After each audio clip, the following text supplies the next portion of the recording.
Okay, I tried again. That's weird. Yes. Well, now my... Huh. Well, audio levels, I have no idea how they're going to be. But hey-ho. All right, can you hear us now? Let me check here. Yeah, people are saying, that's weird, just, what appears to have happened that all the audio channels just shifted down one, which went into ones that were default by off, so now desktop audio 2 and mic audio 2, it's swapped as Okay. Great. Well, luckily our intro wasn't that funny. It wasn't QAPLA. It was not success or victory. It was failure. Well, it was dishonorable. It was a dishonorable start to this live stream. Come on now. Oh.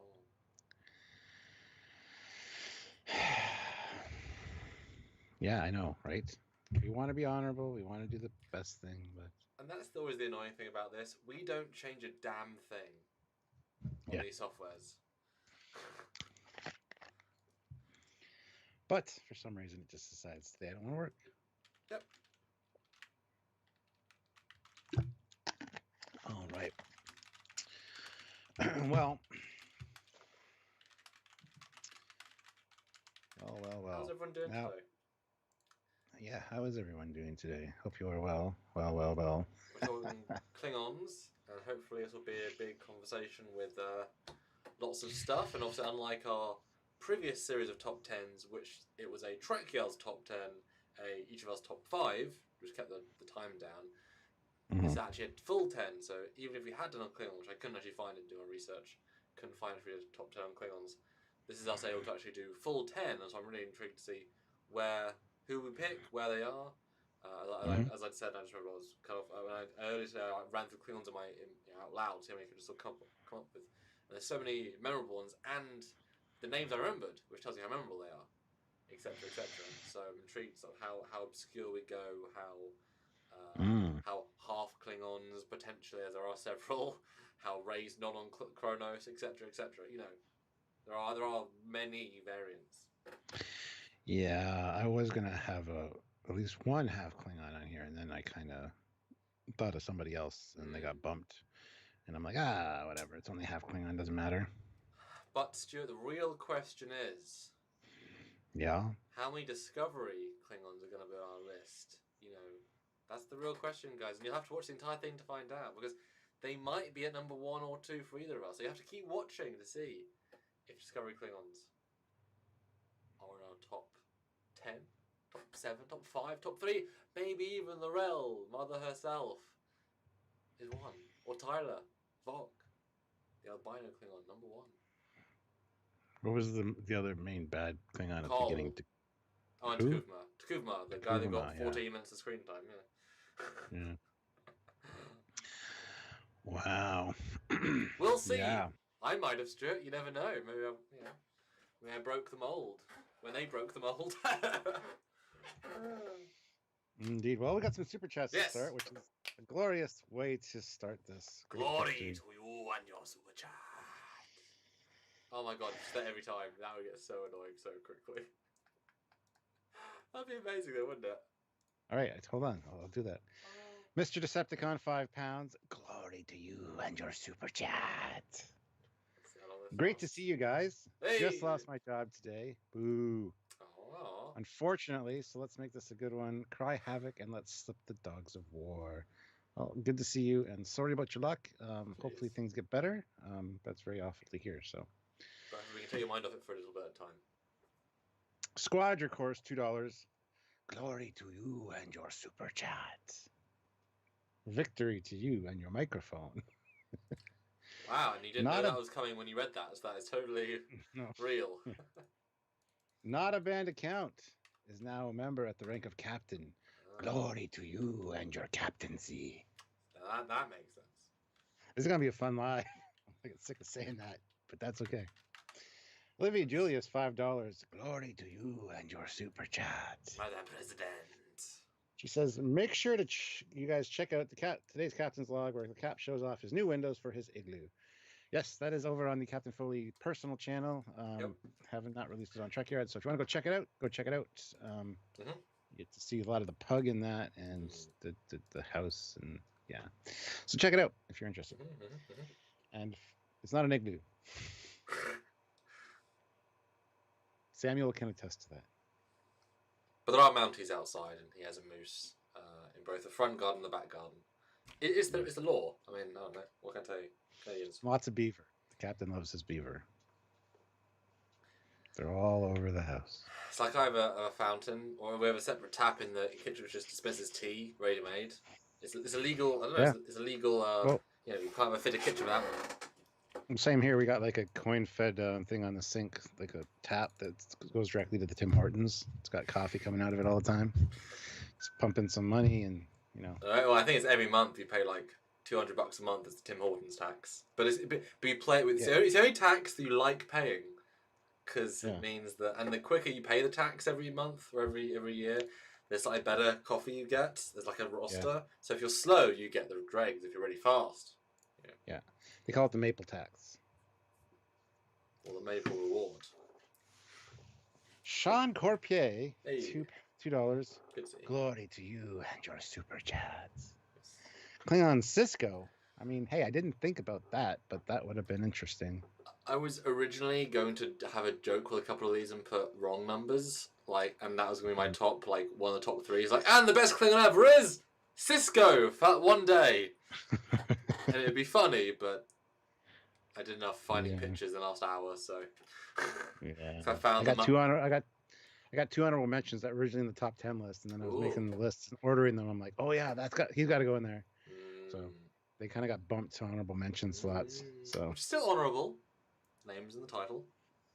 Well, the title's in the name. Yes. Captain Chili Beana, $5. Good to see you. Glory to you and your super chat. Both of you and your houses. My number 1 is Martok, end of DS9. You have to stick around to see what our number 1 is. Who's Martok, sorry? I haven't seen DS9. Uh-huh. I haven't met the guy like 6 times. Not at all. Yes. Eugene, 1,000 rubles. Woo! Glory to you and your super chat. Whatever y'all say, sorry, not y'all. Jeez. Whatever you'll say, I do know there is one only true Klingon, and he is not a merry man. Yeah, we've talked about that many times with Worf. He's more Klingon than most Klingons because he tries very hard to be a Klingon because he wasn't raised Klingon. So he almost is like too much, He's kind of a poster child because he has all the posters, sort of thing. Kai L. Wong, good to see £5. Glory to you and your super chat. Hey, chaps. Nothing to do with Klingons except my ex-girlfriend. But any thoughts on the Gina Carano story being fired? That's just a shitty situation. It sucks. Real life, and I don't know. Yeah, I hate it, but whatever. So I don't get the girlfriend story. I don't get the girlfriend comment. I don't either. Oh, she's a Klingon. She's clinging. So you had a hyphen. Yeah. Okay. Sorry, I thought you were done. Yes, Gina, sorry. Maybe she's the shit. She's a Klingon.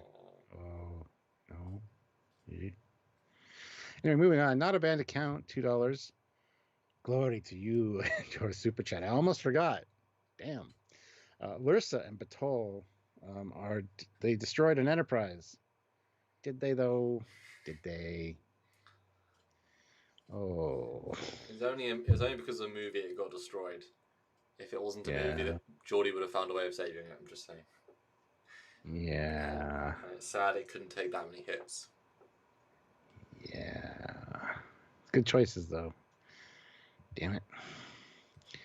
John Woke, $2. Glory to you and your super chats. How much for drunken Klingon drinking songs? Well, if we knew, I don't know any offhand. I mean, there's one. Well, there's 3. They're the famous. I know the one you're thinking. Yeah. I just don't know the lyrics to it.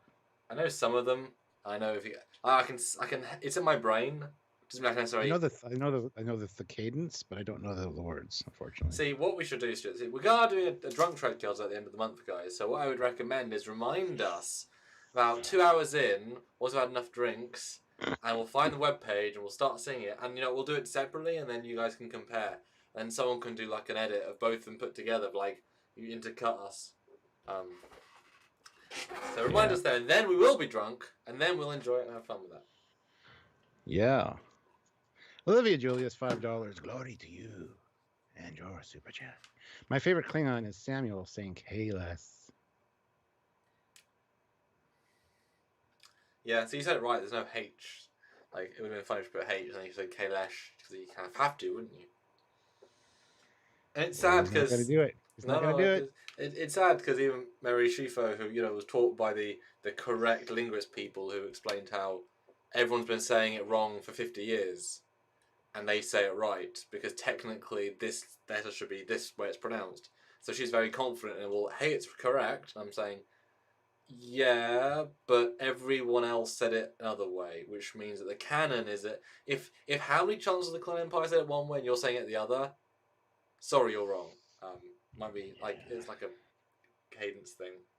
So it's but she does such a good thing. Still says it in Klingon, but it's like it annoys me every time because it's not how it's said. Even Kalis himself called himself Kalis. So your argument ends if the man himself pronounces his name Kalis. Him being a clone is irrelevant. That's what it. That's what he thought. That's before the Klingon. That's before the Klingons knew how to pronounce it correctly. But you know what I mean? Like if the guy himself says his name is Kalis, end of discussion. 2 Kalises. There was one in TOS as well. So. Yes, there was. And he said his name too as Kalis. So hey. Well, Discovery is wrong about everything to do with Klingons, so I'm not surprised about that. What did tweet? Frank Parker Jr., Falk Ferret Productions. $10 super chat with no comment. Oh. But thank you so much. Glory to you and your super chat. Lots of glory, the yellow glory. And Kai L. Wong, £5. Glory to you and your super chat. Gotta make it more interesting each time now. God damn it. More eyes, Stuart. More of my eyes. That's the key. The only true Klingon is the House of Quark. Whoa! Yeah. I just watched that episode too. Is the hold up? Oh yeah, absolutely. Yeah, that was a unusual one. I like it. Matthew DeFreitas, $2. Glory to you and your super chat. Koloth, I'd love to see him in his prime. Yes. Nice. Yes. All right, so hey, now Martin Devon is here. Haven't seen Martin Devon in a while. Good to see you, man. Yeah, good to see you. We miss our regulars. All right, I'm going to start sharing now. I've done the preamble, which is amazing, so I'll see you around. Yeah. Before you go... Oh, never mind. He's already gone. Hi, guys. If you want a super chat, please feel free. It's a great way to support the channel, help us out, and bring honor to both your house and the House of Trekyards. So if you can, consider doing so. We will read them all, and I will say, glory to you and your super chats. Glory to you and your super chats each time, which take it or leave it. You like it or you don't. That's what I'm going to do. So if you want to see me make an ass of myself, there you go. You can do that or send a PayPal. If you send us PayPal, they'll let us know via the chat that you've done so. We will read your comment or question via the email that we get. So you can still get your voice out there by sending a PayPal. All the information for PayPal and all that kind of cool stuff is down in the description of every video. Check it out. Just send it to trekyards@hotmail.com. And yeah, if you want to check out our cool merchandise, hit the Teespring store link down there and check that stuff out as well. We got a lot of cool shirts. We even have a nice Klingon pinup lady, which would be perfect for you guys for this super chat for this live to show your support. Let me see if I can pull up the image here. While I continue to talk, I just got to find that right. There we go. So yeah, if you guys are able to help us out in any of those ways, please do so. Also considering heading over to Eagle Moss, clicking that link and using the discount code Trekyards10 at checkout to save yourself 10% off orders of $50 or more, which, as we know, orders of $50 or more through Eagle Moss is pretty easy to attain. Just put 1 or 2 things in your cart and boom, you're there. So just use the discount code Trekyards10 at checkout. Just make sure you do follow the link that is in our description so that they know where the traffic is coming from. And yeah, let's see. Where is this pinup? I gotta find it in this thing. Glory to me and my phone. I got a phone that's got pictures on it. Lots of pictures. Too many pictures. So yeah, if you're able to, please consider helping us out and bring glory both to your house and to ours, the house of Trekyards. And we bring glory to our individual houses by doing this show for all of you. Because we send a honor for you, Brent. I guess I was telling you guys, we go to the Teespring store. We got a Klingon pinup beauty with the Trekyards logo on shirts. That's done by my good friend John F. Ridley, who drew that and designed that. Looks really nice and sexy. So if you want a Klingon shirt in memory of today's super chat, live, consider clicking that Teespring store link. So, Stuart, what are your thoughts on Star Trek Top 10 Klingons? Did it hold up? Did you think it was good? Any different things on this new watch? And what do you think? I think we have 3 super chats first. You won't say that's the wrong show. We're doing a top 10, you idiot, and not a review. No, because I was going to play along with that, but that's okay. Not a banned account. Puts in $2. Glory to you and your house. Kalas. He defeated Lincoln with ventriloquism. Help me, Spock. Help. Yeah. Sean Corpier, $2. Glory to you and your house. Jadzia, honorary Klingon. Ooh, see, she's not on my list, I can tell you that. But she represents good Klingon vibes. Like, even when going on a Klingon ship, she can be absolutely up with them and respected by them, and etc., etc. Yeah. Absolutely. But it does help when you're like the chief ambassador in a previous life, like 40 years. It does help. Like, how many... You probably got drunk more than Klingons have. Just try and, keep up with them. Yeah. Olivia Julius, $5. Glory to you and your super chat. Make sure you watch the captain's log. That's dirty. There's a puggy pillow that I'll find a way to steal for the great house of Julius. Trekyards. That's a threat. That is a real threat. I know, right? I got a batleth. Don't come to my house. Captain Chili Bina, $5. Glory to you and your house. Not hitting like is something we will not forgive or forget. Eyes widen. Gowron, his eyes wide. Gowron Tanagra. Squadra Course, $2. Glory to you and your house. Is it true that your pug is 1/4 Targ? I mean, I'll never tell. And you got to get a DNA sample to find out. So. Yeah, I think people say I'm on the wrong microphone. It's a little bit weird. Again, didn't change anything. You're also super blurry right now. There you go. I'm also super blurry isolated. Hey guys, thanks for making note. Good. Yay. So Stuart, what's your review of the Klingons of seasons 1, 2, 3, and then 1, 2, 3, 4, 5, 6, 7, and then I don't know. What would you have said, Stuart, to my gag? Well, in my memory, when I think back to Klingons, I mean, I thought they looked like normal people, just with, funky skin color and, weird facial hair. And then I remember that they kind of got the pie crust heads and then the ridged heads. And then all of a sudden, with this newest Trek, they became, I don't know what they are, but yeah, I don't know. I don't know what I was going to do. It was going to be better than that, but oh well. Right. Here we are. Yeah. Eugene. 250 rubles. Yeah. Glory to you and your house and your super chat. By the way, is this top 10 Captain's 10 plus Commander's 10 or Trekyards top 10 copyright? Captain's 5 and Commander's 5. But we already clarified that. It is 10 from each of us, so... That yeah, works the live with format's much better. Yeah. But much better way to present that. Yeah, and we want to spend a nice 2-hour chunk, and this is a great way of doing that. But I do want to briefly clarify something. One of the arguments for the Discovery Klingons is that the Klingons have changed from every appearance. From they look different in TOS, different in TMP, different in Star Trek 3, different in TNG, different in Discovery. That's not quite true because they look the same from Star Trek 3 to Nemesis, Worf, because that was the same makeup team. They picked that look, and then when Westmore came to TNG, which was around Star Trek 3 and 4, he designed to look the same as that, and his team did all the makeup from then on for every Trek. So there's only been 4 Klingons with the new Discovery. So they haven't always changed. They were the same from like the 80s to the 2000s. Enterprise, yes, it led to the end of Enterprise. So no, they changed once, they got upgraded, they got refined, they stayed the same, and they got rebooted again. I guess in JJ as well. I'm just saying, so they were not, TNG movies are a lot different. It's the same team, same look, just more variety within a form. Yeah. Yeah.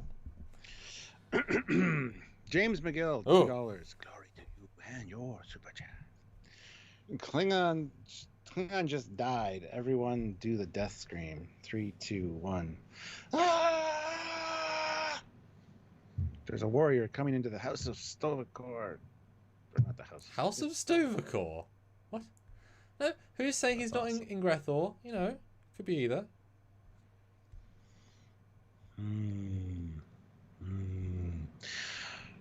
Olivia Julius, $5. Glory to you and your super chat.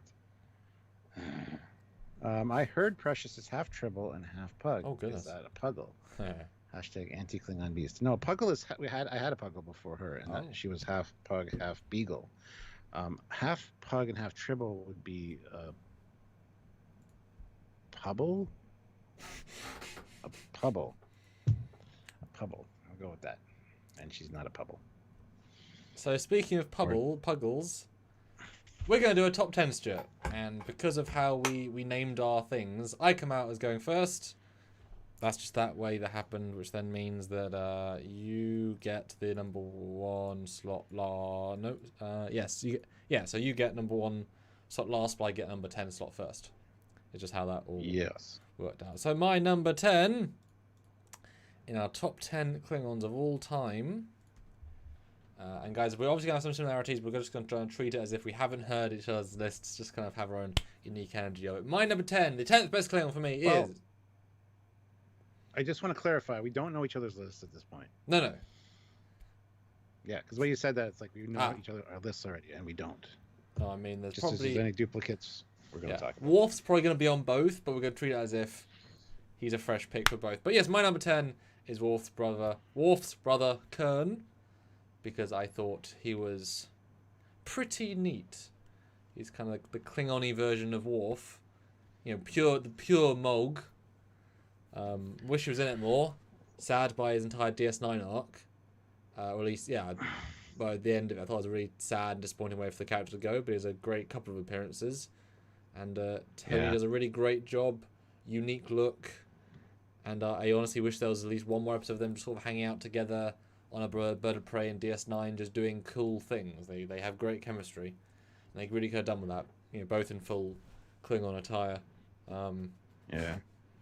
Yeah. No, really like the actor, really like the character, but yes, at the end, the end of his arc was just garbage. Not happy with that at all. Up until then, though, they did a pretty good job. So, I really enjoyed the character, and yeah, and the fact that he's in a great episode that we just watched, where it starts out one way and then turns into this big, massive, epic Klingon thing, certainly gives him a certain coolness. You know, he sets himself apart right at the start from being like, I'm now commander of the Enterprise, and you like your food cooked. He just put so much character in. Yeah. Olivia Julius, $2. Glory to you and your super chat. Just doing this to hear Cap say his line. Thank you, Olivia. Appreciate that. Well, we might as well get into my number 10. Yes. What's your number? Now, are these actually ordered or in no particular order? Absolutely. Oh, okay. Ooh. I would make that caveat before I started saying anything. Just checking. Don't ask unless I say. Because if I don't say, then it's all ordered as fine as it can be. My number 10 is, oh my God, it's Kern. What a great picture. We just talked about Kern. But why do you like him? Great actor, great character. I love that he comes in a few episodes, or appears in a few episodes, but yeah, like I said, the end of his run is really bad. Like, I don't know why they did that. They did the same thing with Alexander, though. Honestly, like, Alexander was kind of they tried to prop that story up a few times, and it just kept falling over.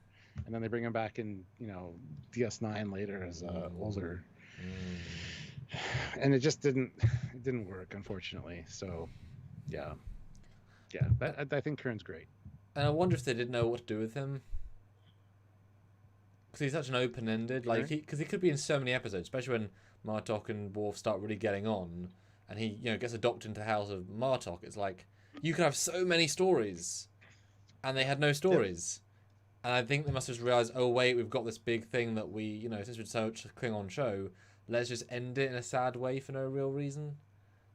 And I guess that's after he gets. No, that must be before Martok gets into his house, because they get, because he gets pushed out of the because Kern's a High Counselor when Worf gets him in as a High Counselor, and then when he betrays the Empire, Worf does, because they won't attack Cardassia, then he gets thrown out and becomes basically an unemployable bum in essence. Hence, suicide's better than living unhonourable. But it's like in a year and a half, Worf's gonna be redeemed, be member of one of the biggest houses. And a year after that, that guy takes presidency, takes Chancellor, and then rules the Empire well. So if the guy only waited for another year and a half, he could have been the bloody Council again. God damn it! Yep. Jesus Christ. Yep. And he'd have been great at the last episode. He should have been there, walk in, be at the final battle, help. Oh, yeah. That's sad, man. Don't forget, what the hell's his name? Jeremy. Yeah, oh yeah, Iron? No, that's Sadler? No. Adler? Jeremy Adler? No. Jeremy House, Anyway. Son Mog. Jeremy.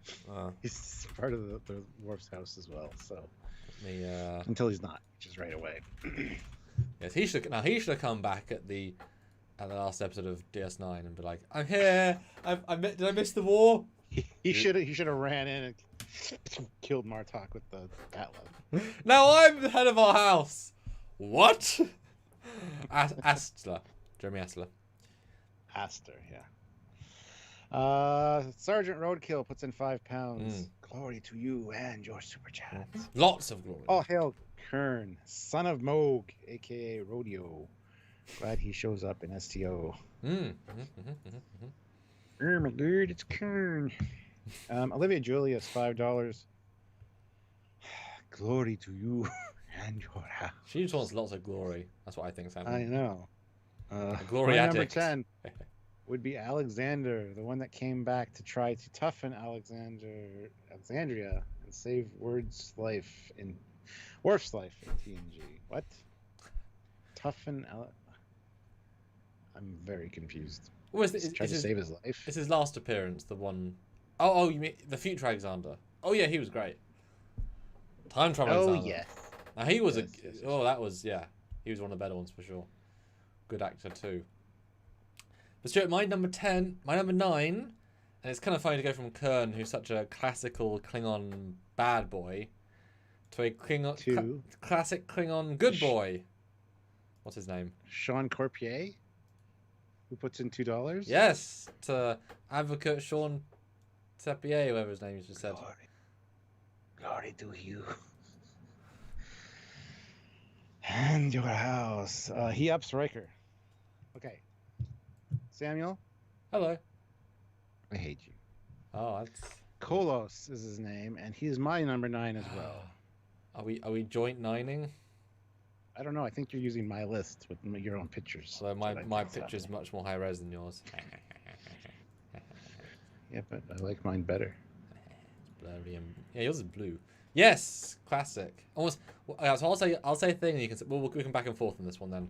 What I like about this is very much a personal reason, is that I know J.G. Hertz a bit, and I've seen him in many different social situations now, including at a Roman dig site just to hang out. Like he's a much more bouncy guy. He's much more sort of a Martok than this guy, and so he's actually acting this guy.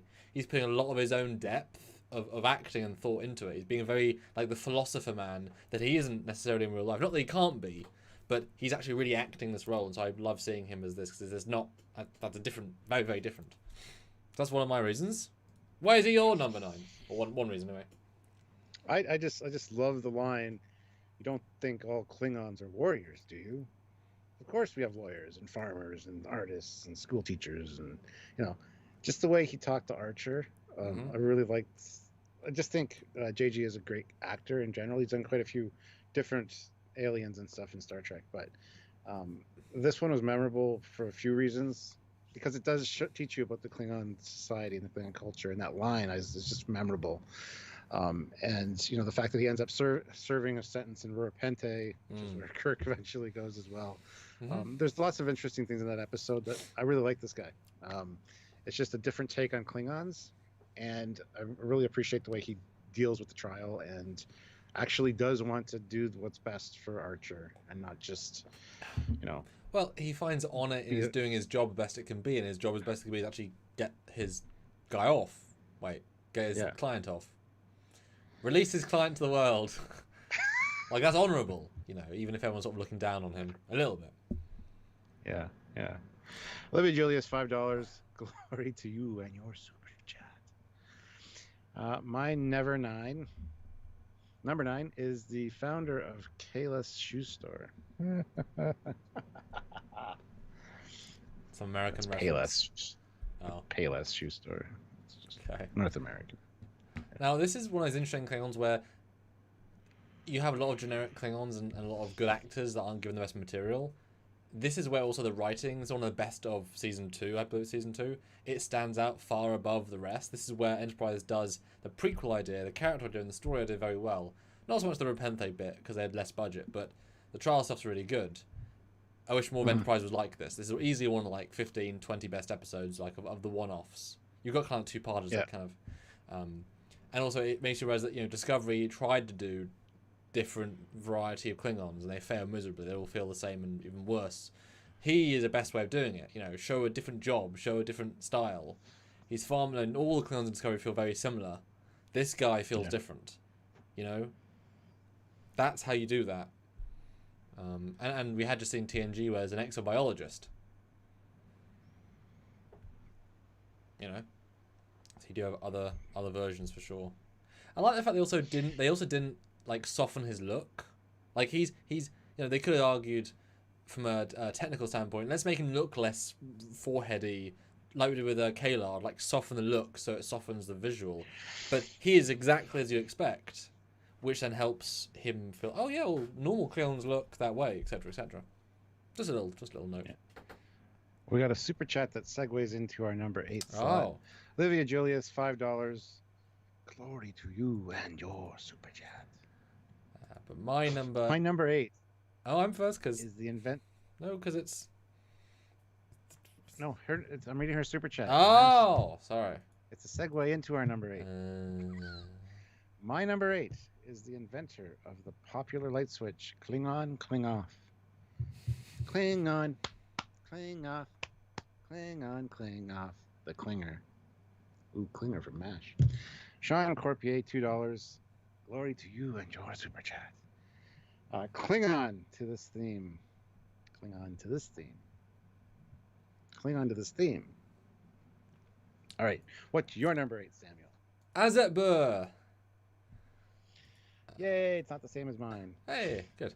And I think it does kind of feel like all of the odd Klingons get these higher scores because they stand out. And Azet Burr is an interesting, not only does she not look absurdly Klingon, they've softened the general look, but she's really a politician. You don't get the sense that she's gone through the warrior class stuff as much as anything else. That maybe she followed in her father's footsteps, etc., and kind of uses maybe his legacy to kind of build her own a little bit. But when she's thrust into power, she comes at it from a very not cold but considered strong way, where she wants to respect her dad. She understands her dad's reasons, but she has the Klingon heart inside her, and so she's actually balancing these two things extremely well. I certainly wish she got more in the movie. It would have been great if she came back in Star Trek 7. I don't know how, but you know what I mean? Like, it was potentially a more interesting character. I kind of wish they had more Klingon face ridgy stuff, because it's a little bit too subtle, I think. Because, I mean, it implies that her mum was maybe half human or something, because that doesn't really happen, that lighter Klingon vibe. But I just like how... Her mum was just one of the flat-headed Klingons. It's fine. Hey, no, sure. Beautiful. Love it. That's actually a great answer. But I just think it's a different way of portraying that again, straddles a line, but still presents that same power, you know? And does a good job. So yeah, my number 8. Yeah. Isabor, that's how I remember her name. Isabor, because she's boring. No. Anyway, no, yeah, she's good. She's a good addition to the list, and I do like that that approach you took of her being a politician. Yeah. She does come across a lot different, and wanting to still do the honorable thing by maintaining her father's vision. Was great. And the fact that she's basically got Chang and a bunch of other people kind of pressuring her, but she doesn't really take shit. It's a good choice, actually. And in fact, she's in an odd perspective, because the honourable thing is to support her father, and the honourable thing is also to blow up Starfleet. Both have a perspective of genuine honour from a Klingon perspective, but she straddles both and does both successfully. So that, again, shows you... so yeah, good for you. Olivia Julius, $5. Glory to you and your many super chats. Gotta go back to work. See you next live. Glory to you and your puggy. Well, thank you very much, Olivia. Good to see you, and thank you for super chatting. Thank you for, helping out, and appreciate that. Thank you. Matthew DeFreitas, she doesn't shed a bloody tear. Well, Klingons can't cry, except when they can. They don't have tear ducts, except they do. What? It's one of those classics. She did not. Trust me, she did not shed one bloody tear. Hardly conclusive, Mr. Scott, since Klingons do not have tear ducts. Apparently, Spock was dumb that day, but that's okay. But as we've said, there are multiple versions of Klingons, and it would be kind of funny if some just don't, etc. Yeah, you see them cry a few times actually, and it's really kind of annoying. But anyway, Sean Corpier, $2. Thank you. Glory to you and your super chat. Dryer sheets prevent Klingons. They do, and static cling on Klingon.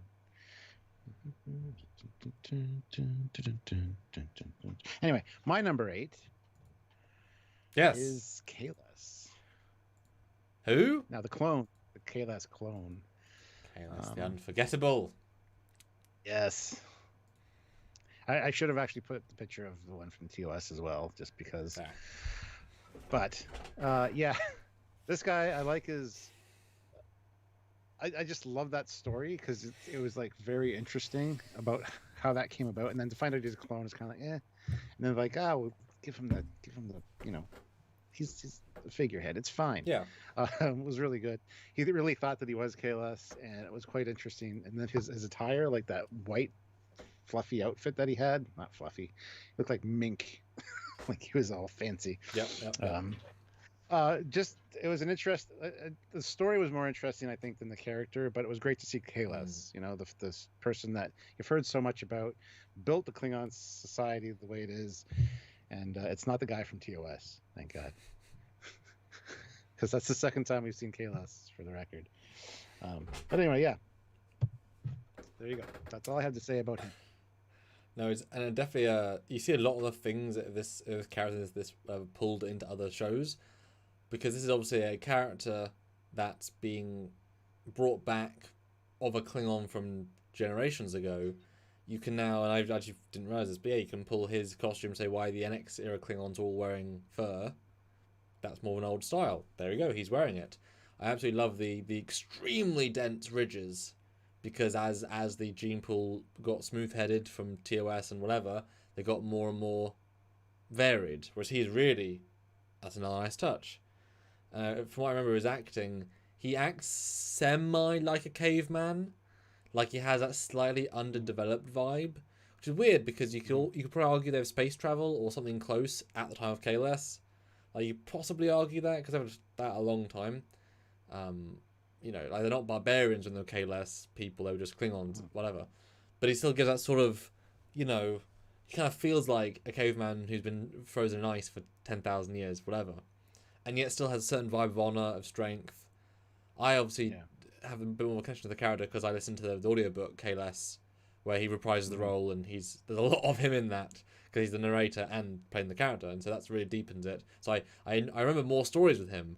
He's doing it once.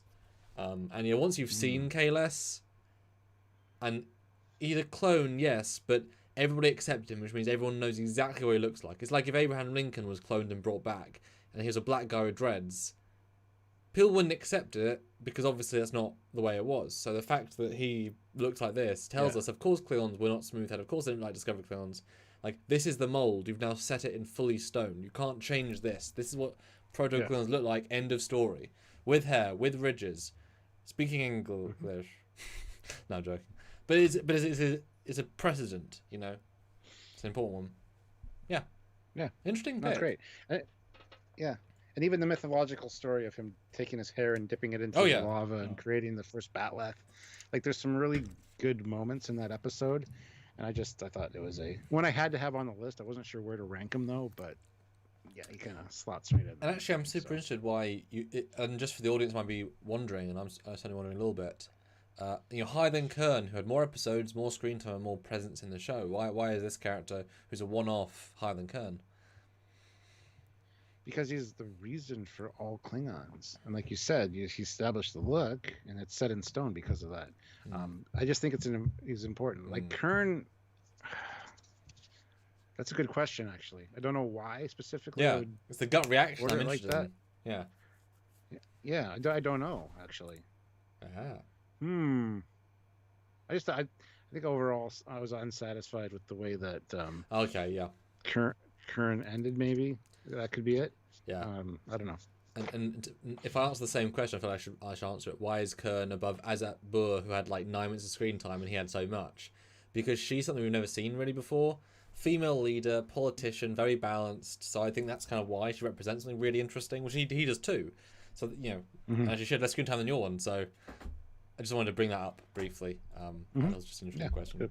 Good question, though. Thank you. So my number 7, I'm gonna put this down. I'll put him low on the list relatively. Gowron. I'm gonna go Gowron for 7.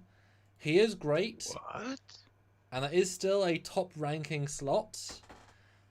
But when I was looking at this list, all the ones above it, just something resonated more. Not to say I wouldn't feel different on a different day. But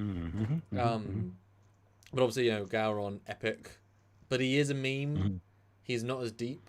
He's more of the visual gag and the character gag rather than a real character. Luckily, he was given enough episodes to kind of have enough of those little bits put in around all the weirdness.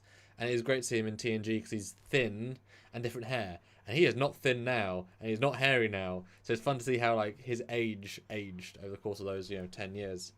But he's also represents the continuity of a show, 2 shows that really you ignore as standard, but to bring him back in DS9 again and again that's pretty special. So good for them. Yeah, the fact that he was such a great recurring character and so memorable. Like, that's one of the things about Gowron that I really appreciate is just how memorable he is. Not only because he's goofy and wacky and he's got some funny things like, but not today, with the eyes. Like, that's the thing. I'll quote that all the time to Sylvia and the kids. Do you want to do this or this or this? I'm like, yes, but not today. Can I get my allowance? No. Not today. Yep, pretty much. Can my girlfriend come round? No, not today. But Robert O'Reilly is just such a great guy as well. Met him a few times, and he's always been super nice. And he's so far away from the character. It's him and JG are kind of the same. They get along really great, by the way. But JG, you can see Martog in him. Yep. O'Reilly, you can't really see Gowron, which is interesting. And I think the fact that he was, like I said, so memorable and a recurring character, and kind of you saw different aspects of him, like from being friendly, needed the Federation's help, to living up to his commitments, to even going a little bit off the deep end and getting killed for it.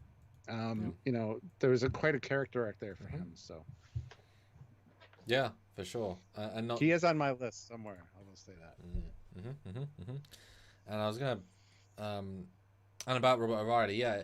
Well, I think the difference between JG and because some actors like they give off a certain vibe which is sort of them but extra, whereas JG Hertzler playing Martok, he kind of walks in and the makeup's an excuse to amp up vibes, whereas Gowron, Robert O'Reilly, the makeup puts the makeup on, he's somebody else. He's an actor who's being somebody else, so he can just let loose. And yeah, he's much more subdued in real life. It's kind of remarkable. Yeah. Mark Lawrence, welcome, Federation President. The other one has left, so you're in.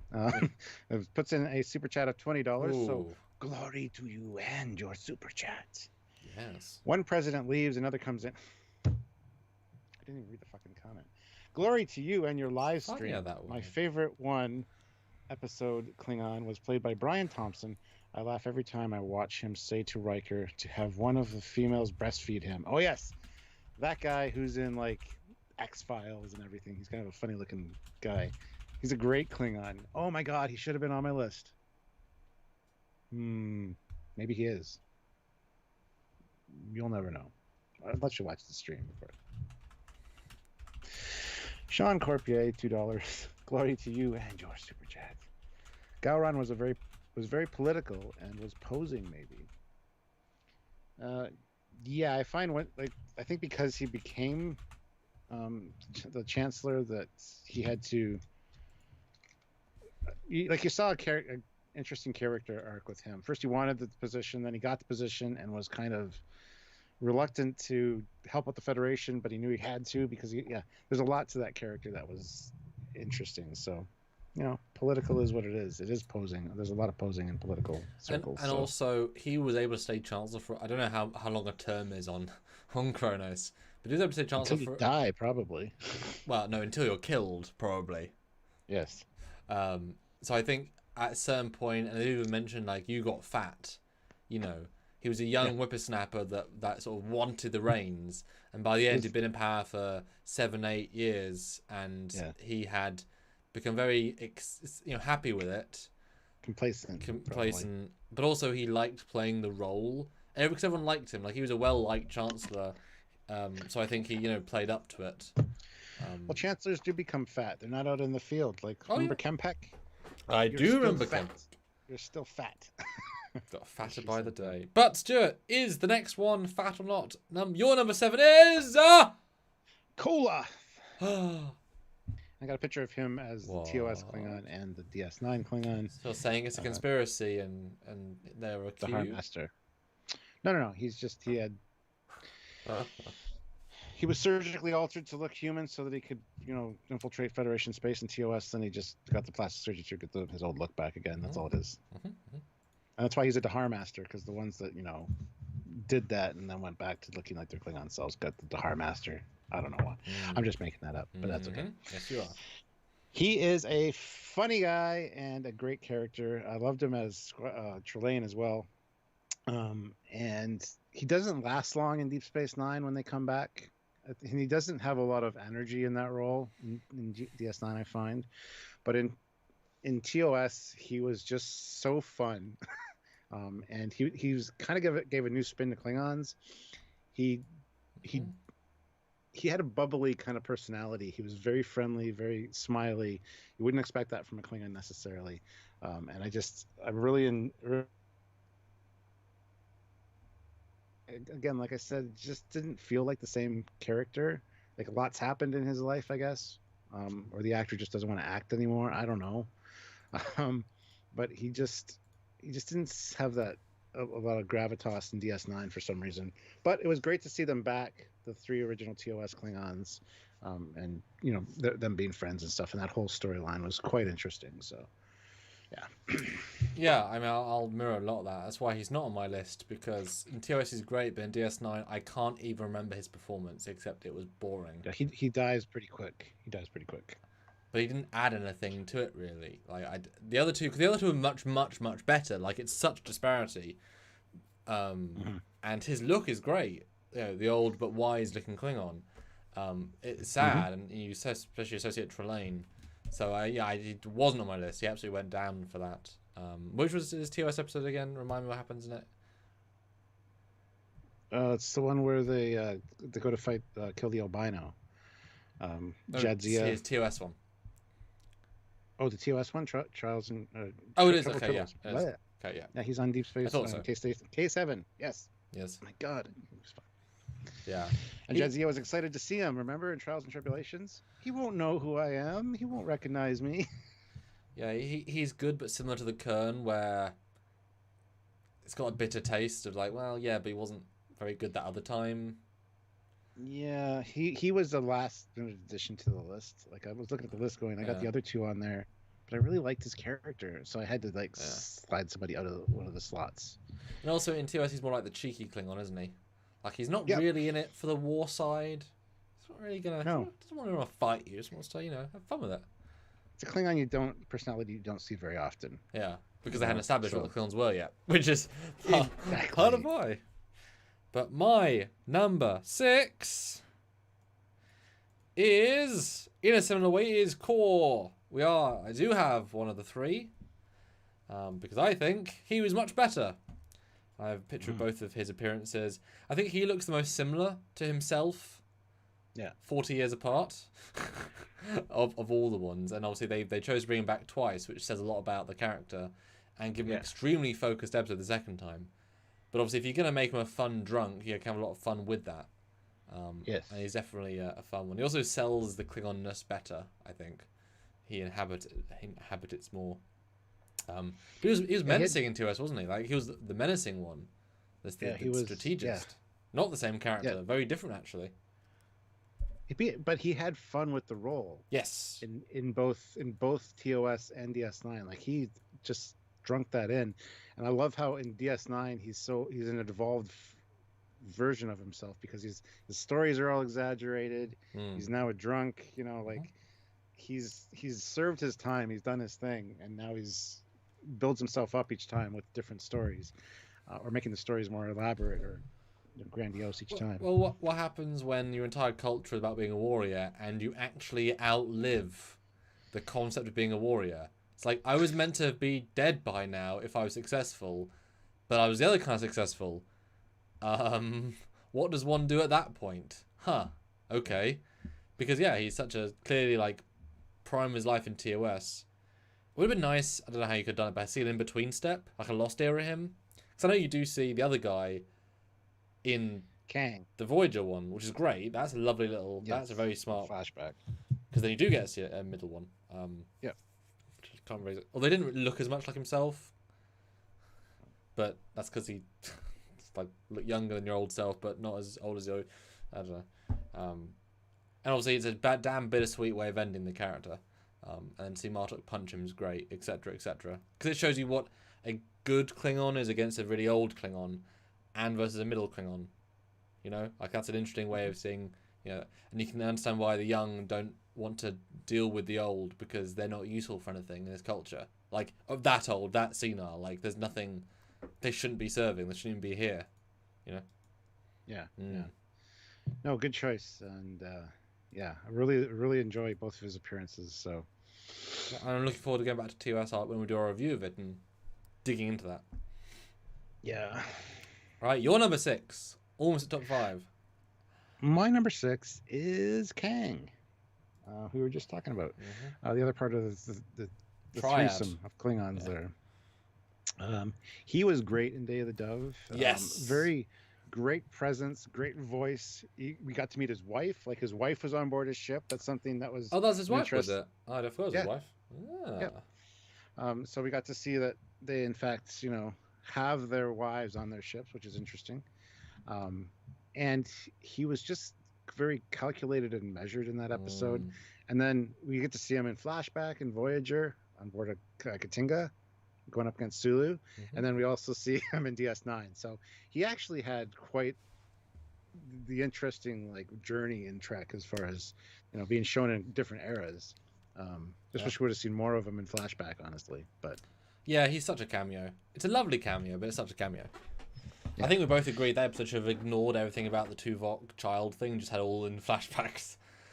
Yeah. Like, don't have that B. Don't care about the B plot. It's actually the A plot. Don't care. give us the full flashbackness. Yeah. And he lasted longer than Koloth did when they came to Deep Space Nine as well. He didn't die as quickly. But yeah, it was good to see. And he, again, as the old guy, he was very like tired and kind of like, but he wasn't. He was still invested in the character, the actor, you know. I just didn't get the sense that Koloth was necessarily. Just felt like he was there phoning it in, whereas Kang still felt like, you know, I'm an old warrior. I'm going to present being tired, and I just think his performance was really well done. Yeah, he's an odd one because he represents. It shows that you can do a very minimalist performance and yet have a lot of screen presence. Because in Day of the Dove, he's absolutely fantastic. He has so much. He's the opposite of a loud, brash Klingon. And the other one, he's a little bit more plain, but you understand why.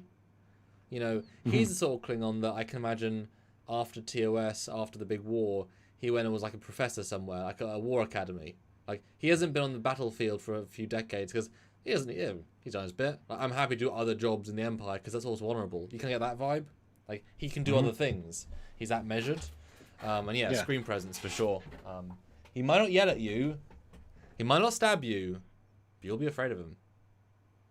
Yeah. But he never seems like you've made him happy. And that being said, in Day of the Dove, he gets to laugh. Yes. That's such a great boisterous belly laugh. Yeah. And it's like, didn't expect that. So, yeah, I really enjoy the character of Kang. So, yeah. My number 5 is the time travel one. Is Doc Brown in Klingon makeup. Krug. Yes. Fuck. I didn't... What? He's not even on my list. Buddy. He was on my original. Buddy. He was on my original written down list, and I forgot to transfer him over. Well, at least that's less similar ones then. So you picked K-less over... Yeah. But I'll let you say why he's great as well. But I'll go first, obviously. He's different again. He's another different... He is a warrior, but he's a rogue warrior. That's interesting. And when you really break down, and we talked about this recently, he only has 12 men. That's a nobody. Like, he is of 0 standing.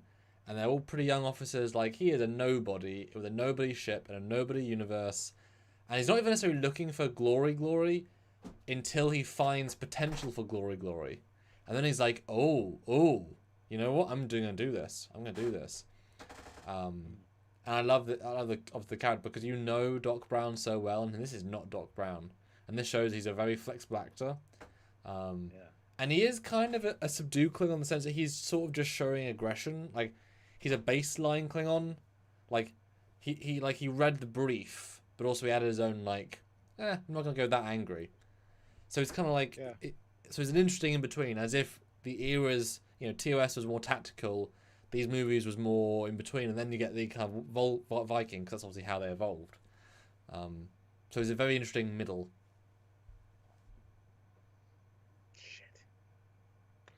He would have been in my like number 3 slot for me. God damn it. Well, talk about him now, Stuart. I'm sorry I've missed him on my list, guys. Anyway, yeah, I love Christopher Lloyd. He's a great actor, and this is one of my favorite Star Trek movies. I know it's you know, one of the odd numbered ones. It's not supposed to be enjoyed, but I really enjoy it. I think 2, 3, and 4 for me are one movie, and you know, if I could only watch 3 Star Trek movies, those would probably be the ones, because I really enjoy that whole storyline.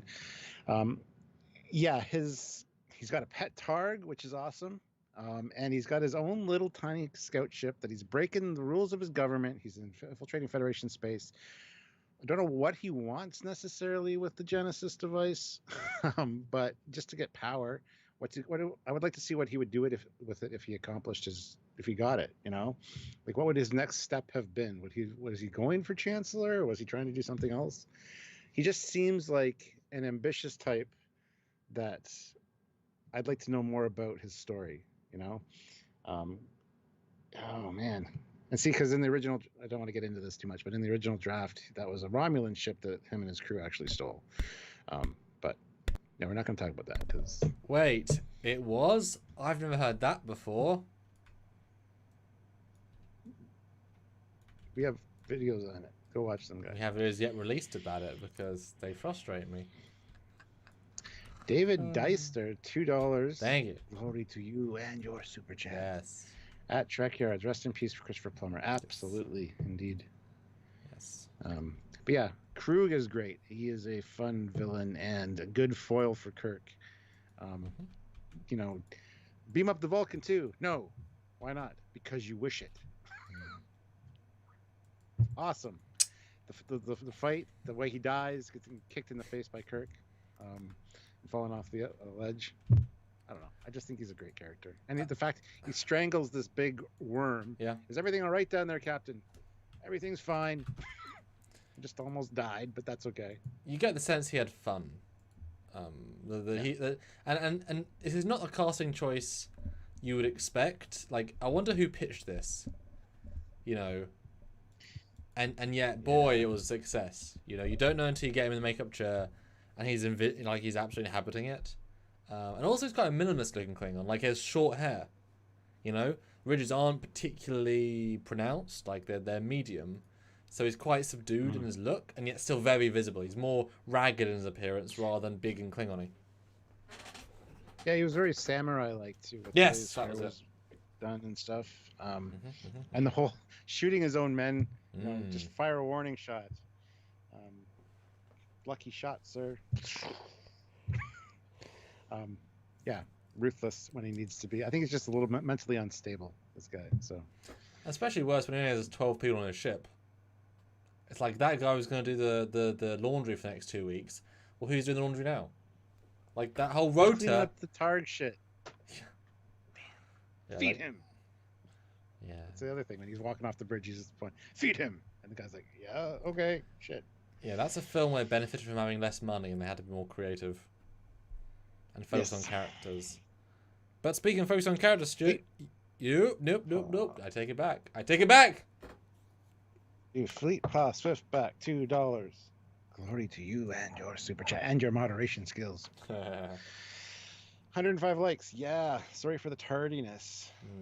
Well, you could have said targiness. Boom! And I would have accepted that. Would have been on the dad joke train, but welcome. All right. Your my number 5, your fifth favorite, which is a pretty honorable position. What's your number 5, Stuart?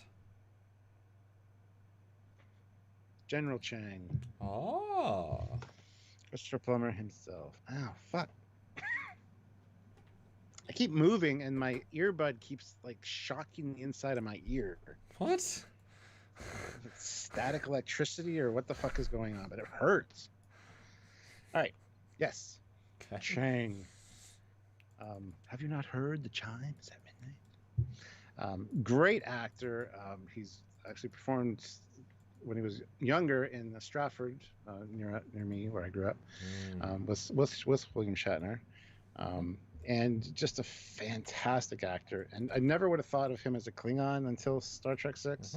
Like, if you think of actors, that's not one that would come to mind that would do that. But he kind of redefined what being a Klingon was a little bit. I love the eye patch bolted into his skull with the like Klingon symbols on each bolt. And even the fact he was bald. He didn't have a very pronounced ridge line, but he had distinctive ridge with the little bit of hair at the back. And he actually had more of a presence than just in the movie as well. He was, in the Klingon Academy Games, and we find out how he loses his eye, things like that. A little bit of backstory for him. He's just such a over-the-top Shakespearean villain, and even quotes Shakespeare. You've not read it unless you've read it in the original Klingon, after all. True. But even his garb, like his uniform was Iconic. quite unique. Iconic. iconic is a great word. Yeah. And just intimidating as hell, especially when he's doing the interrogation or for the trial. Don't wait for the translation. Answer me now. Well, I can't answer you if I don't understand you. He gets so frustrated and so like, it's just such a great character. Well, Number 5. Yeah, he wanted the war of words if you couldn't have the war of torpedoes in that second. It's like, Jesus Christ, man. Yeah. Yeah. I think he should be a little higher on my list, but we'll see. I like see. Well, he may come back, he may not. Oh, I'm sure he will. Who's more impressive, Laurel or Chang? I don't know. Sean Corp. Well, no. The Scotter 74 puts in $2. Glory to you and your super chat. I want to do it over dramatic each time. Sorry, I thought that was his super chat because that'd be funny. If that's their super chat, you have to read it twice. Today is a good day to stream. Yeah. Yes. Yes, it is. It has is. been very good so far. Speaking of, we have 144 people here. 115 likes. That is great. You guys, you know, you're very honorable. You're hitting that like button. If you haven't, though, you bring dishonor to your house. So hit that like button. Wow. Let's get up to 130. I think we can do that easily. You went full on that card, did you? The full on honor card. Great. Yeah. And Sean Corpier, $2. Glory to you and your super chat. He was so cerebral. Yes.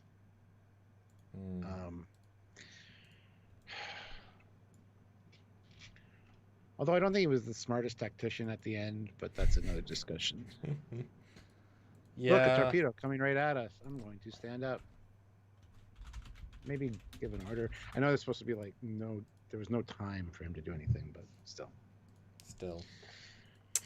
My number 4 top 4 Klingons is Gorkon.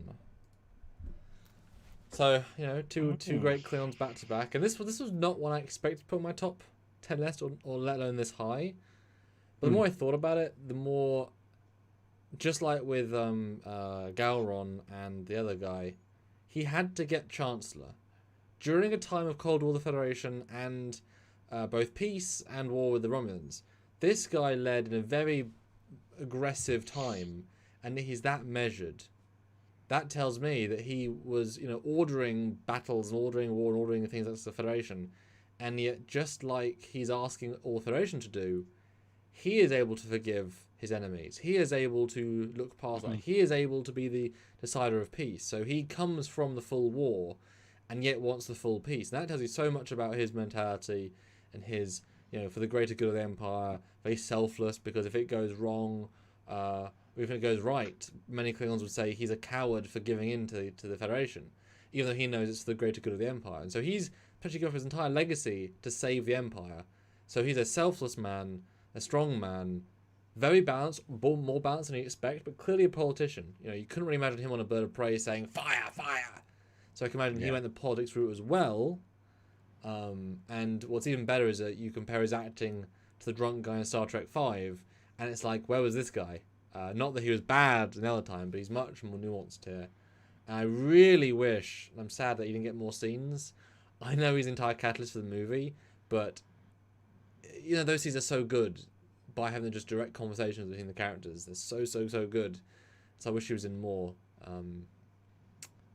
So yeah, I think what he represents and how he acted, you know, and he was the beacon of peace that changed the entire Star Trek timeline, is this guy, you know? That's real important. So that is absolutely. So I wasn't going to put him, but I think that's just so much. No, I love your rationale for all that. The Dark Lord Revan says the Lincoln of. Hold on. There we go. Yeah, the Lincoln of Klingons, and I love that description because it's absolutely true. Yeah. And the weak Klingon. I wouldn't call him a weak Klingon at all. No. Very strong. Like I said, it's more strength to ask for peace than it does for war. Yep. Yeah. Very, very three-dimensional. He's very real. There's more depth to him than there is to most Klingons, and great to put on your list. I didn't even he's not on my list. So Yeah, but and it wasn't. But I had a brainwave, and I wasn't able to say it until I just gave my little speech there. But like symbolically, and that's why this whole list, I think I've gone for a lot of the unique ones because they represent really different things. And yeah, no, it's great. And even the look, the beard, again, like Lincoln, but with the gray streak in it. Yeah, that's true. Yeah. Yeah, and don't let it end this way, Captain. You know, like. Yeah. I mean, brilliant costume. Just, I mean, you know, and it is a Klingon look, but it's not overdone, but it's underdone. Yeah. Yeah. Sean Corpier, $2. Glory to you and your super chat. Gorkon has great presence. Absolutely. And thanks, TMA. Appreciate that. Let's see. Fleetbot Swiftback, $20. Oh. Glory to you and your super chat. A lot of glory in that super chat. Oof. That's what we should do. The more the super chat is, the more over the top I should go with it. That's what I should do. So for a 50, oh good God, he will go full. He'll go full O'Reilly. Anyway, Fleetbot says, I can see you, Kirk. Can you see me? Yeah. Oh, now, be honest, Captain. Warrior to warrior. You do prefer it this way, as it was meant to be. No peace in our time. Once more unto the breach, dear friends. Talk, pach, talk, be. That's good. That's very good. That was good. All right, so that's now why I put in $20 super chat. Yeah. So you could fit all that in. That's why. Clever boy. So now you're fourth. So now we're almost. This is the one that didn't quite get bronze. Who is your almost bronze of all Klingons? It beats Chang. Core. Oh. Because he is so great in TOS. He is like threatening to kill the Organians. He's, he figures out who Kirk and Spock are pretty quickly, and has a nice sparring match verbally with Kirk. He's very much like really enjoying the situation he's in. He thinks he has the upper hand, and when he doesn't, the look on his face is amazing once the Organians take all the power away from him, essentially. Very well done. And then to carry that over to DS9, where he becomes this drunken old Klingon who just rambles, tells stories, gets in fights, gets thrown in the brig. It's perfect, because a lot of those older military type guys, that's kind of how they might end up. And living, kind of resting on his laurels a little bit, living on past glories. And I love that his character comes back for another DS9 episode, and in fact does die honorably, doing something legendarily quite epic. Exactly. I think as far as Klingons go, he's a pretty important Klingon for that very reason. And since we loved him in TOS, I just think he slots into that 4 position really nicely. And he looks great in both TOS and the DS9 makeup. So. My only caveat to that is that he's very different in TOS to. They could easily be different Klingons. You wouldn't associate them really. If they were just ceremonially the same actor but different Klingon, they're not the same thought. I know it's like 80 years later, so it makes sense, but they're not characterized the same way, which is unusual. But like I said, life changes you.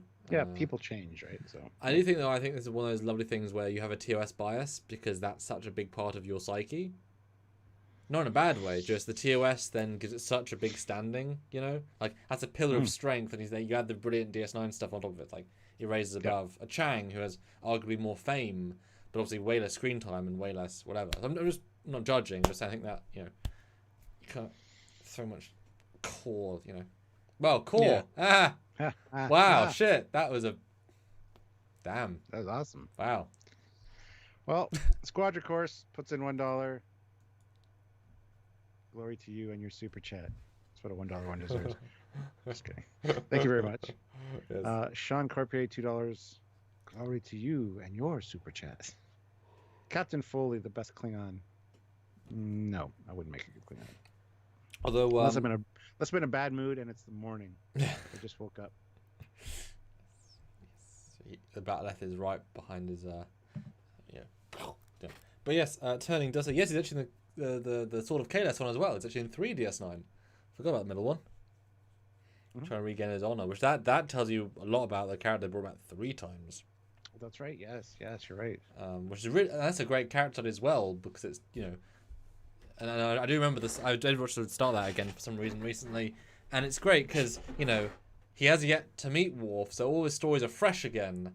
By episode, Worf's like, "You drunken little shit." I don't, because he really gets down to the meat of who he is, and that's a lovely shifting. Yeah. You know. Yeah. And then obviously at the end he's just a senile old man. So it's a great. Yeah, I forgot about that.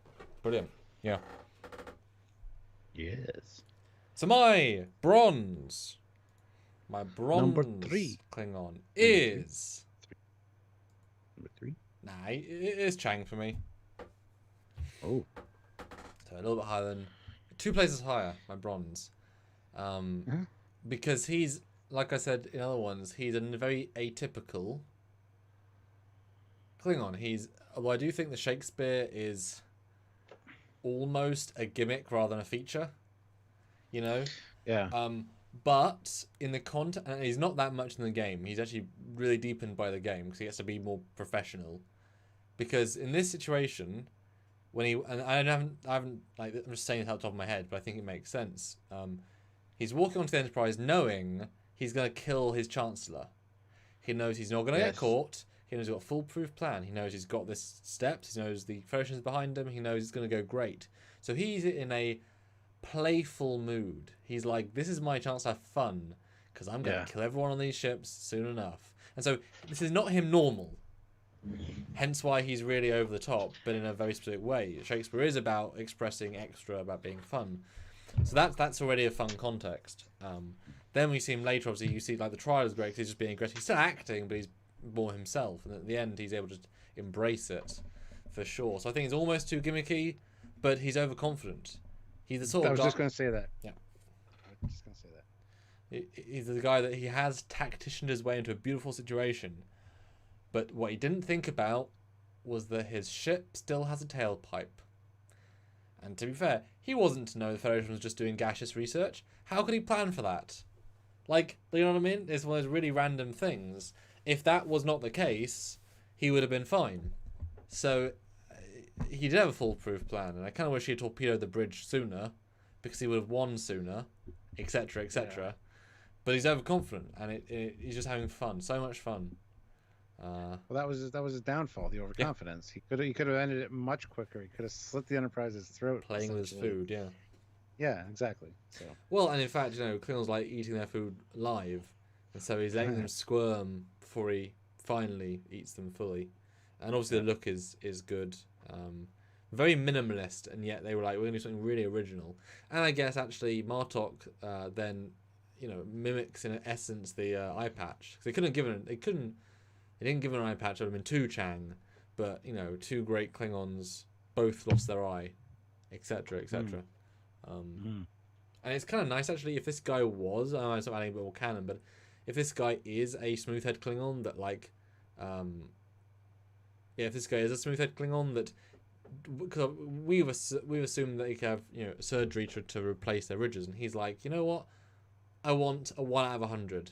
You know, give me my old mum's X ridges because mums have less ridges as a boy, etc. So he's proud of being who he is. He doesn't need to be massive ridge because it's a choice at that point, isn't it? He's a tactician. He probably did really good stuff in the war with the Federation during the, you know, that's why he wants to continue it. So he's a smoothhead Klingon that's still in this era, whereas Gorkon is the either proto Klingon or the newer Klingon wanting peace. Boy, I'm extrapolating some lots of shit from this. Wow. Bang. We need to have live discussion pieces on just the movies, not reviews, just discussion pieces. Anyway, Area 51, $2. Glory to you and your super chat. Kor had such great teeth. What happened? Well, he had them filed so he could look more Klingon again. That's how it works. Also, 80 years of daily blood wine injections into his bladder and teeth, and like he showers in blood wine. You know, how else do you stay drunk all the time? You know, drink, sleep, and shower in blood wine. It's great. Mm-hmm. Snoopy McQueen, $5. Glory to you and your super chat. Gowron rules. He did rule for a long time. Yeah. Good segue, because we're going into my number 3 right now. Although briefly, Area 51. I heard Mr. Plummer didn't want to do the ridges or the hair. That's why he didn't have either. Yes. And rebranded, I see that you sent me a message. Hello from Ontario. I'll read it when I'm done here. So thank you very much. You're bronze.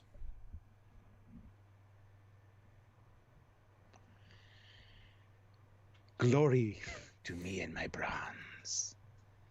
My 3rd place. Yeah. Mine is Gowron. Wow. Yeah.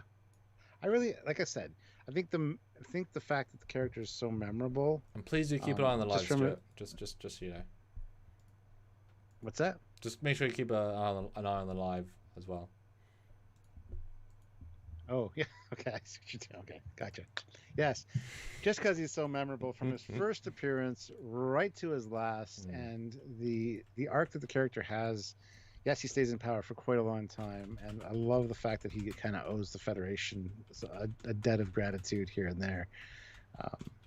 But yeah, you see his kind of his shift from being somebody that is very wanting to get that seat of power to finally getting it, you kind of coming complacent, and then going a little bit mad, like I said, at the end of the Dominion War, and wanting to reestablish the Klingon Empire and split off from the Federation. Like, you see how the power kind of corrupted the character, and he was goofy at times. He was always, like I said, he was always memorable, and that the eyes, like that was a stamp that was put on that character that I think did it very well, or did very well for the character. And yeah, that's kind of where I stand with that. So there you go. I've already kind of talked about it earlier, but I just think he's a very the memorable character that is Gowron is something that when you think Klingon, and like I said, I always use that quote with Sylvia and the kids all the time, but not today.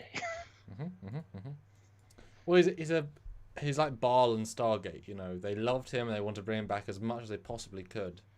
And to give a guy ostensibly an origin story where he's just one of many officers, and as an audience we see these characters come and go, he doesn't mean anyone in particular, you know, to then be seen to be killed on screen, and given the full death. And that's quite a big thing for any character to be given that full arc from pre-power to death.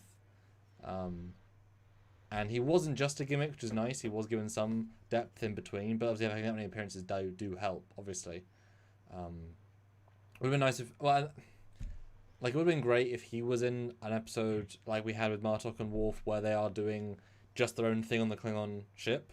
Like, if he was given one as well, he'd sort of get that with the ceremony where you see the Klingon humans. But he's also just being in very, like, presidential mode. So we'd love to see, like, a pure, like, Gowron, Martok and Worf story. You know what I mean? Like, get him really, like, deep in one last story before they know they're going to get him killed. And I also don't mind the fact that, you know, he comes across vaguely as a tyrant in that he attacks the Cardassians and he doesn't like the evidence, etc., of the changelings, but you can also justify why he did it. That balance is so fine. Like, he has a reason. He might be being misinformed, but he has a reason. You know? They never... And they didn't know he was going to make him a goodie again at some point, but it's interesting they managed to push him quite far and then return him. You know, it was interesting. Yeah. Sean Corpier, $2. Glory to you and your super chat. Glory. Chang is in Grey Thor because of failure. He's hanging out with Thekla. Ooh, Thekla should have been on my list. That's awesome. Although Martin Devon says no Lursa or Bator. Thoughts, Stuart? Unless they are number 1 and number 2, it could be. Exactly. We're only up to 3, and they could share a slot together. But let's assume they might not be on the list. They might be dishonorable Romulan conspirators. Yes, they could and are. Yeah. Even with their assets, they're not raised above the rest. Even with the window to their soul, they're not raised above the rest. Underboob for the win, and side boob. Yes. Yeah. Costume design at its finest. But they still might show up. Fleet Pass Swiftback $2. You will not have this. Oh, sorry. Your super chat. Glory to you and your super chat. That's the one. You will not have this day. Dies. Yeah. All right. We're down to the last two for each of us. Oh, stressful. My number 2 is...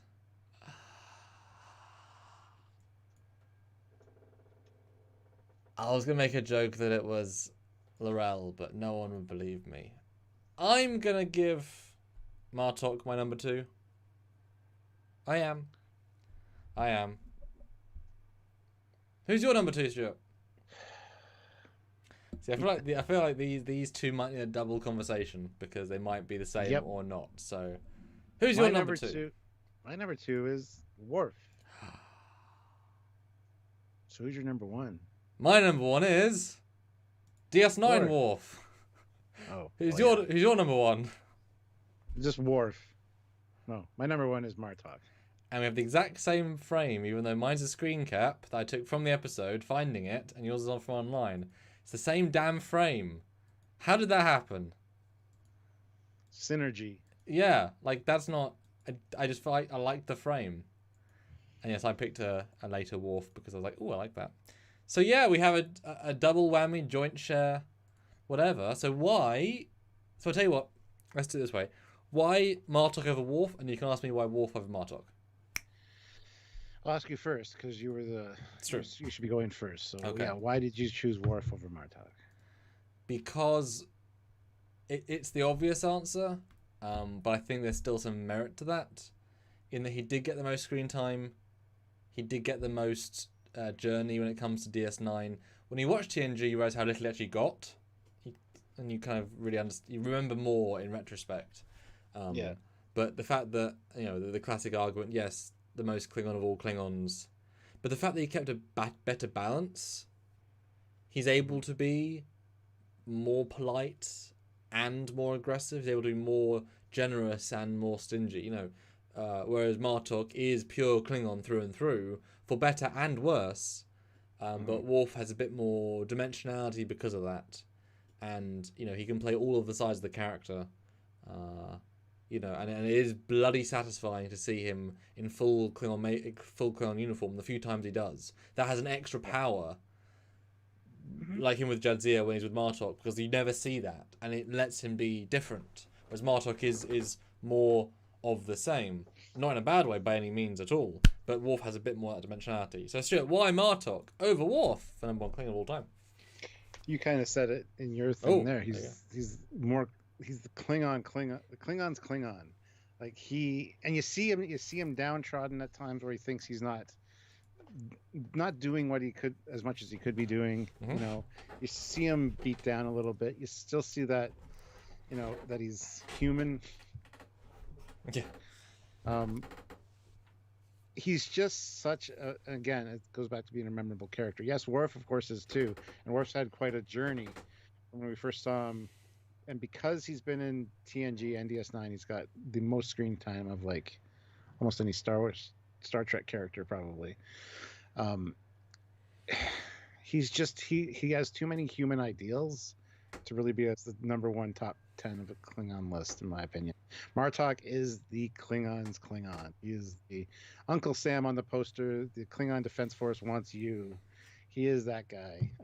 Lost an eye. He's just so gruff, and so he's such a good general. He even accepts Worf into his house, the house of Martok. So, and we get to meet his wife as well. His wife is a character for sure. So you get to see a lot of that, the character. You don't just see the general side. You don't just see the you know, the kind of depressed guy, you know, that's having a bad day. You also get to see the guy that has to put up with his wife. He seems like the biggest glance we've seen of Klingon lifestyle. Well, and not just that, he represents the and this is the reverse. Now I'll sing Garon's hero's praise. You can sing Worf's praise in a minute. I think that's probably a good way of doing that. What's interesting about him as well is that he is also what we would aspire a chancellor to be, a politician to be, a general to be. He came from a poor province. He worked his way up without the fame and riches of a powerful house. The fact that his house is House Martok means he started his house, meaning he came from nothing. You know, because Worf is not House Worf, he's House Moog. You know? This is House Martok. He's the start of his house. Or his dad was Martok as well, you know, like that tells you something. The fact that he became Chancellor from a poor province, and he's mellow because of that. He's honourable because of that. He represents what we all hope. Someone who's not born into leadership, who earns it, and who justifiably can carry it. And not just that, but the payoff. And this is because the people wanted to bring the guy back because he was so memorable. One of my favourite episodes by Inferno's Flame, where they reveal, they just changed uniforms, and yet there's Bashir in the old uniform and Martok, and it's like, oh my god, wow. And then it's like, then it's like, oh, they're in. You know, what a great re-entrance, and to have, two completely different characters, one that's a lie ostensibly, and one that is true. Super interesting and a really ballsy thing to do. No, that's great. That's great. I'll get into Worf in just a second. I just want to read the super chat so we're not getting too far behind. Sean Corpier, $2. Glory to you and your super chat. Yes. No Ash Tyler. LOL.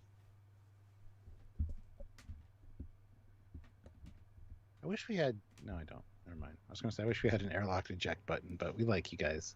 And that was the other podcast we were on. No, the thing is, he was only Klingon for about 6 minutes, and he was human after it. Yeah. Klingon with a speech impediment.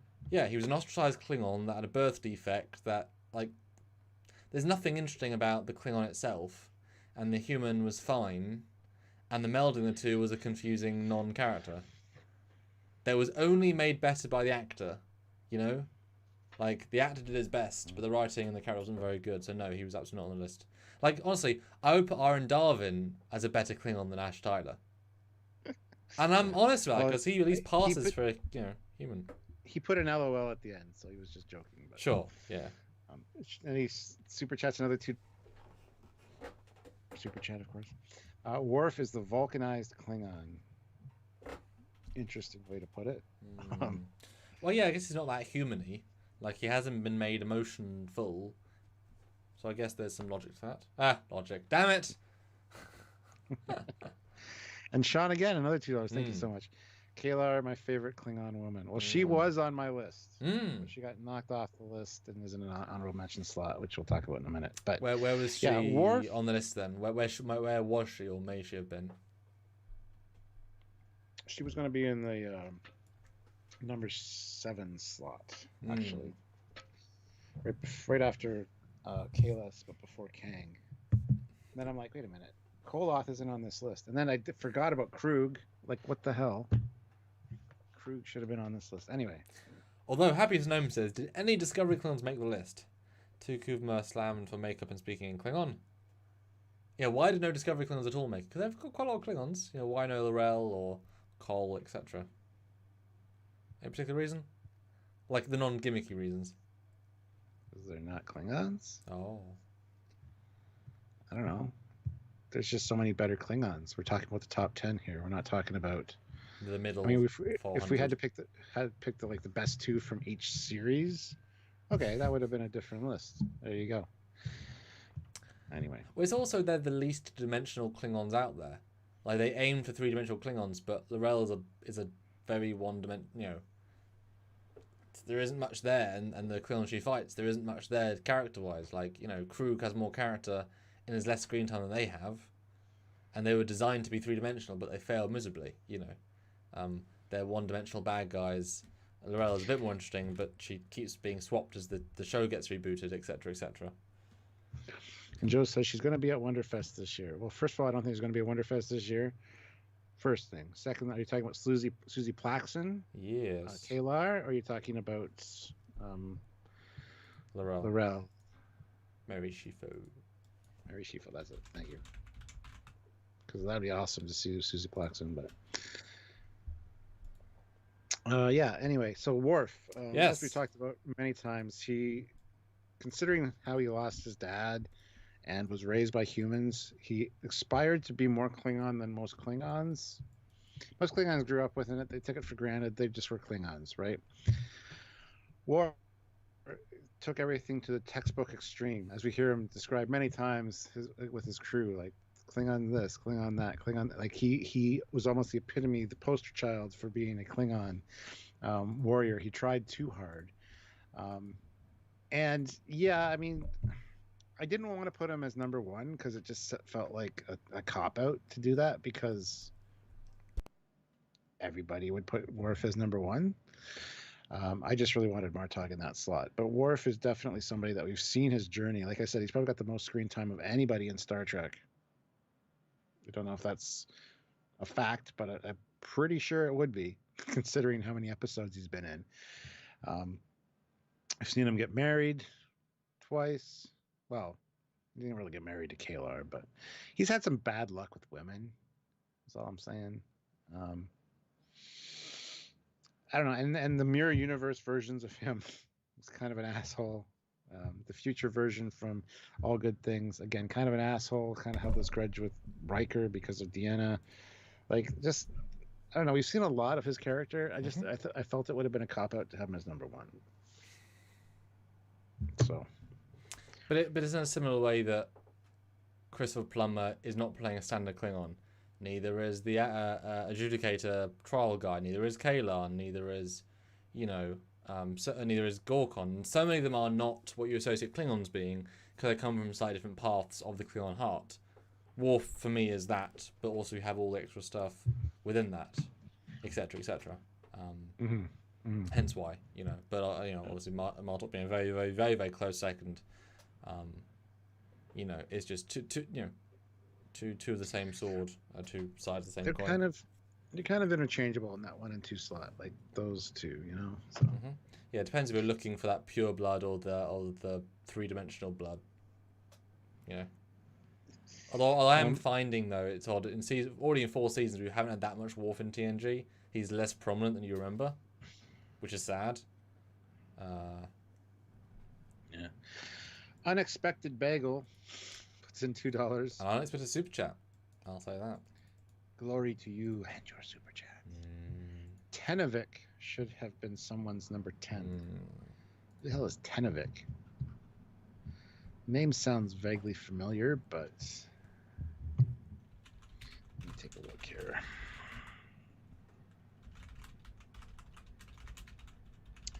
Tenovic. Oh, that's the son of Vok and Laurel. That's the monk. The albino monk that was in the Time Crystal Castle. Who left no impression at all on me. That's so stupid. The albino monk that was in the Time Crystal Castle. Yeah, Discovery did that. Yeah, of course they did. Anyway, Sean Corpier, $2. Glory to you and your super chat. Martok is the best choice. And Area 51, $5 with no comment. But thank you very much, Area 51. Good to see you. Much glory to you and your super chat. So you said you have 2 honorable mentions? Yes, at least. Go for it. First is Kalar, obviously. Again, she's only half Klingon, but as far as Klingons go, yeah, she can. I'm just not going to say anything. She's amazing. So there you go. And my other honorable mention was Claw from Star Trek 5. The young Klingon out to prove himself, shooting space garbage, wanting to take on Kirk to get some kind of honor. If you can take out the legendary Kirk, you got some kind of sway. He was just a badass, and he looked cool. He looked like we're awesome as well. The lady, she has very nice breasts. What does he say there? No. Arms, muscles. Excellent muscles. There you go. Yes. Good, yeah. Yeah. Both very different again. And you can tell they just want to have a silly Klingon. But the difference with a silly Klingon versus a silly Klingon that works, this guy committed fully. He, it's a joke where they commit, and therefore it's not a joke. He's owning it. He's a stereotypical Klingon, essentially. Like the troublemaker, going to cause problems, and just, Yeah. No depth to his character. Well, I mean, yeah. Wonderful muscles. It's wonderful. Yeah, no, I mean, the movies, weird as it is, they have memorable Klingons because they have less time they want to make them distinct, and as you go further along the era and the years, you got to create more and more difference, otherwise they blend in, and so certainly is success in that for sure. And General Core from Star Trek V also Can still push him around. When he's not drunk. Well, his pain was helped by the dude, so he was back. All right. Sean Corpay throws in another $2. Thank you so much, Sean. Goodness. Glory to you and your multiple super chats. Yes. Kalar, Klingon to me. Well, yeah. B'Elanna's not on this list either. No, I had considered B'Elanna, but she's more human than Klingon she's just a bitch. Well, that's a whole different thing.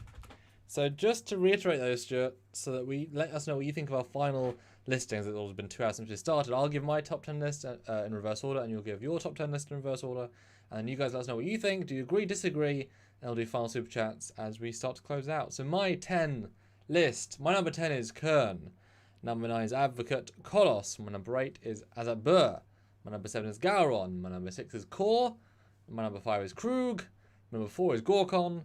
Number 3 is Chang. My number 2 is Martok. And my number 1 is Worf, which means I have 3 Ks. 3 Ks, 2 As, 1 G, 1 C, 1 W. All right, well, I got a lot more Ks on my list. I know you do. That's why I made the joke. Because I'm special K. Yeah. My number 10 is Kern. Oh my god, it's Kern. Number 9 is Kolos. Number 8 is Kalis. Number 7 is Koloth. Number 6 is Kang. Shut up. Number 5 is Chang. Oh. Combo breaker. Number 4 is Kor. Number 3 is Gowron. Number 2 is Worf. And number 1 is Martok. So how many Ks do you have? 6? 1, 2, 3, 4, 5, 6. Yes. 60% Ks. Love it. Love it, love it, love it. Right, do you guys agree with our list? Do you disagree with our list? And $6 more. That's all I'm going to say, guys. How many likes do you want there, Stuart, for Successful Live? Well, honestly, let's go 145. Let's go 6 more likes. I think we can do 6 more likes. So hopefully you guys enjoyed this. This was in honor of Christopher Plummer passing away. So yeah, hopefully you enjoyed, and we will do a lot more top 10s like this because this one was quite popular. You guys were here. You were participating. You were enjoying yourselves, so that's good. We will come up with more topics to discuss and give you top 10 lists on. And a lot of them, this one, we were bound to have some doubles. And yeah, the first 2 were the exact same slots, and a few other ones mixed in there. The last 2 and the first 2 were the same. Yeah. But everything in the middle was pretty much, at least very shifted. Some similarities, but we had some pretty difference. But a lot of other things, when we do like top 10 visual effects or whatever, there's going to be quite a wide variety, and probably no duplicates. Oh, no, I think 10 we'd have. I think we'd have to, because some are just iconic. But yeah, for the most part, different. And those will be fun because I know we enjoyed the top 5s. But I'm glad you guys are featured up for this one. Gives me hope. But I think who couldn't? We're all celebrating Christopher Plummer in this. But yeah, $6 more and we can head out into the sunset. Second star on the right, straight on till Trekyards on Saturday. We hit our like goal.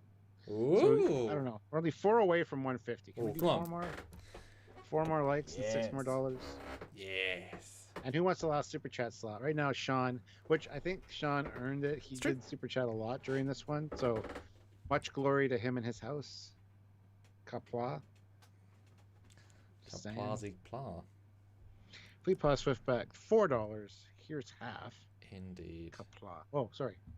Glory to you and your super chat. It's getting a little old. Oh. Did it the whole time. That's very impressive. Gotta give you credit for the bit.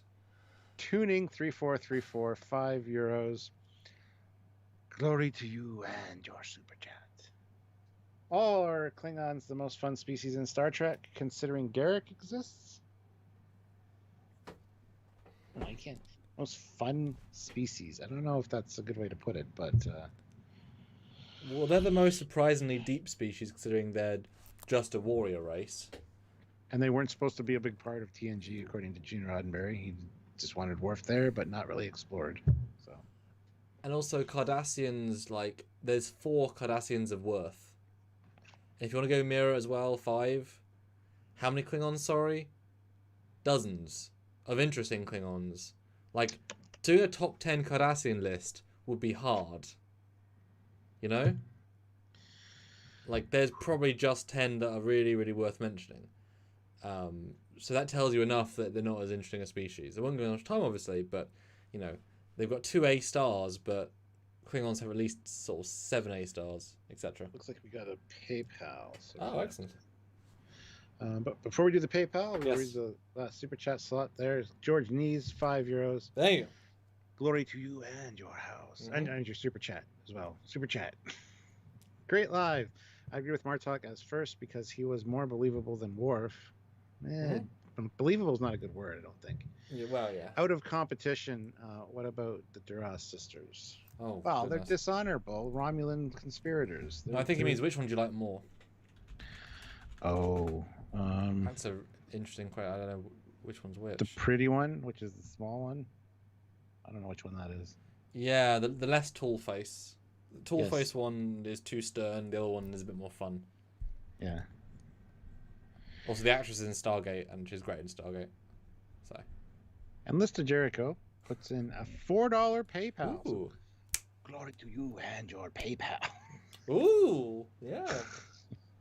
You're forgetting the smuggler from TNG's Gambit. That's the best Klingon. I am forgetting. I am too. Hold on.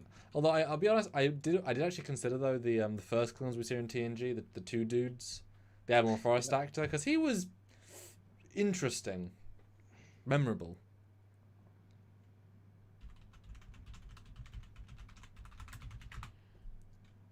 You mean this guy? Corral? Guess so. I don't know. I like his hair, but He looks like a badass, but I don't Yeah. remember much about him.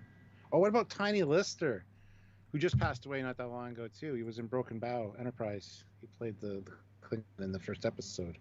oh yeah, The tall motherfucker. Yeah. yeah, he was good. Sean Corpier, with another super chat. Glory to you and your many, many super chats. $5. Thank you very much.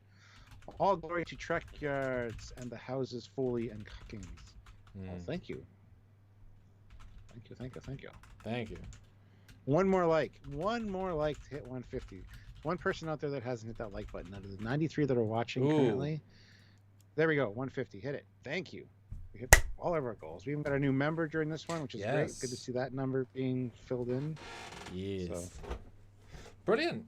So yeah, enjoy tomorrow's Trekyards. We're still filming more cool stuff, but that's one of the old backlogs. So it's kind of fun to be like releasing old stuff. We have new stuff. And if you guys are lucky, I might do a truth or drink tonight.